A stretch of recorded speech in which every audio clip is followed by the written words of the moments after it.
सखर के cultural complex में तालीमी माहिर ऐं सिंधालाजीअ जे अॻूणे पब्लिकेशन ऑफिसर जावेद मेमूण के वर्सीअ के मौके ते भेटा पेश कई वई।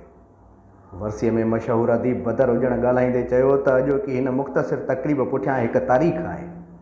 जाम छोरो सिंध के तमाम घणा वॾा माण्हू ॾिना आहिनि। ख़ासि करे नौजवाननि खे चवंदुसि त ज़हन खे ठाहियो, इल्म सां लॻाव कयो, उन जो फ़ाइदो मिलंदो।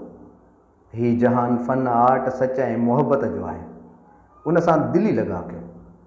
डायरेक्टर सकाफ़त खातो सखर इम्तियाज़ अली मेमूण ॻाल्हाईंदे चयो त जावेद मेमूण हलंदड़ फिरंदड़ हिकु गाइड हो। हुन तालीम जे हवाले सां वॾी महिनत कई। हुन जा जेतिरा बि शागिर्द हुआ उहे हिन वक़्तु वॾियुनि वॾियुनि पोस्टुनि ते आहिनि। इम्तियाज़ मेमूण जो वधीक चवणु हो त जावेद मेमूण सां मुंहिंजो तालुक़ु उस्ताद ऐं शागिर्द वारो हो। हू असां खां विछड़ियो ज़रूरु आहे पर विसरियो न आहे। हू ड्रेसिंग जे हवाले सां टिप टॉप रहंदो हो। हुन दुनिया आॾो पंहिंजी गुरबत परेशानी कॾहिं बि बयानु कोन कई। हुन जी हिन वक़्तु कमी महसूस थी रही आहे। हू हमेशह असांखे यादि रहंदो। वर्सीअ में गुल जूणे जो चयो त ही वण मिसाल शख़्सियतूं आहिनि जेके मुआशरे में तालीम जे हवाले सां छांव ॾींदियूं आहिनि। हुन जी रहनुमाईअ सां जहान अॻिते वधंदो आहे। तक़रीब में हमीद सेवाणी उर्फ़ उस्ताद नथू ख़ान, नवाज़ अली शाह, गुलाम शबीर समो सुर ऐं आवाज़ सां भेटा पेश कई।